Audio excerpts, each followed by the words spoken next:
Habang natingin ako sa labas, napansin ko yung tropa. Matawag nga, nasa likod ko na pala. Nahugasan na nga pala niya yung taho. Habang iniisa-isa niyang paglilinis, inamoy niya pa. Ano naaamoy mo? Mukhang naaamoy mo na yan sa iba. Tawang-tawa nga siya dyan eh. Mukhang may naaalala siya dyan kaya tawan-tawa siya eh. Iba talaga. At dahil tapos niya nahugasan, maghihiwa-hiwa nga pala siya dyan.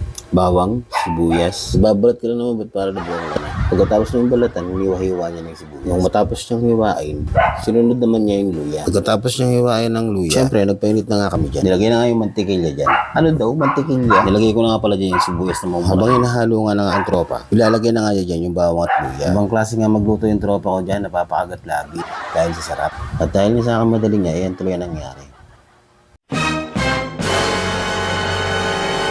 Habang naghahalo na nga siya. Ano pre, Ricardo pa lang yan, naglalaway ka. Lagay na nga pala niya dyan yung tao. Bakit tinadaan-daan mo ba pre? Ibuhos mo na kaya. Pampatagal lang yung ginagawa mo eh. Para masabi na nagluluto ka talaga eh no. Mukhang iting panalo ka na naman dyan pre. Mukhang masaya na naman yung araw. Ang sarap kasi niyan, sila bang hindi mo tatakam. Mukhang lumabas na naman yung pagiging mandilig malibet. Naglagay na nga pala yung tropa ko dyan ng tubig. Sa mga nagtatanong nga pala, kasama yan sa Planet of the Apes. Siya nga pala yung bida ron. Cesar Rico. Basta panawalan nyo na lang yung video niya. Naglagay na nga pala si Jen ng asin. Siyempre, ang magic ng buhay. Ay, magic sarap pala. Para malasan luto nyo. Tinakpan na nga pala ni Benson yung luto niya. Lumabas na naman yung pagiging Planet of the Apes niya. Saan nakita ng unggoy na nagluluto? Siyempre, dito lang yan sa mga kaabirya. O yan, may sumapi na naman sa sinuunang panahon natin. At habang inahalo-halo niya nga dyan, pre, yung laway yung pre, bato mulo. Pag masyadong ilapit, baka mamaya mag-irikado na rin yan. Baka mas lalo sumarap yan, pre. Grabe ka naman maghalo, pre. Ang tagal. Siyempre, titikman niya na yan kung masarap na ba talaga. Huwag mo na ihipan, diretso na. Doon mo malalaman kung talaga masarap talaga. Kasi pag malamig na, di mo malalaman kung masarap o hindi. Ilagay na nga pala yan yung huling-huling pampasarap. Yung paborito ng iba. Siyempre, yan tayo nabubuhay sa dahon. O, teka lang, baka iba na naman yung nasa isip mo. Ang sinasabi ko yung ginugulay, ha? Yan ba yung epekto sa'yo ng pulutan? Napapagat-labi ka na naman, pre. Mukhang ginalingan mo na naman, pre. Tinalo mo na naman sa lutuan yung isa nating tropa. At talagay na nga niya yung gulay. Siyempre, dapat mo nang takpan. Tinakpan na nga ng tropa ko, pero may inahanap siya dyan. Hindi ko alam kung ano. Mukhang sumanib na naman sa kanya si Cesar. Ang bida ng Planet of the Apes. Bantay na bantay sa kanyang pulutan. At dito na nga niya titikman ulit. Mukhang natatakam ka na naman sa luto mo. Ano, titikman mo na naman ba ulit? Alam mo na yung lasa niyan eh. Natikman mo na yun. Hilaw pa nga, natitikman mo. Oh, sarap na sarap ka na. Mukhang mapapa-extra rice ka pag yan ang ulam mo. Nga pala guys, paano ba kayo magluto? Kasi yung tropa ko, ginisa niya lang yan. Grabe yung sarap. Tatakpan niya na nga ulit.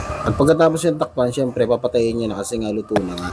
At dahil luto na ang kanyang ulam, ang kanyang pulutan, syempre may gagawin pa siya dyan. Sa mga nagtatanong nga pala, nangihilot din pala yan si Bay. Minsan nga yung mga malalambot, napapatigas niya. Ganyang kalupit yan tropa ko na. Ang dami niyang alam. Kaya lahat nahihilot niya. Kasi ikaw ba naman malambot pa, pinapatigas niya. San ka pa? Syempre, pagkatapos ng hilot, syempre may tilapia din.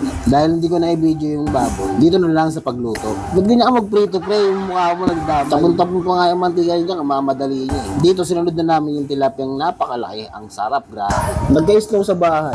Grabe, akala mo snow na siya, no? At dahil sa dami na lang aming niluto, ganyan na nangyari. Para na siyang snow. Hiniwa-hiwa na nga ng tropa ko dyan yung baboy. Para maibigay na nga sa nagiinuman. Dahil taam na nga sila sa pulutan eh. Nga pala guys, tatlo nga pala ang putahe namin dyan. Grabe, ang dami pulutan. So yun, tapos na nga aming magluto. Salamat!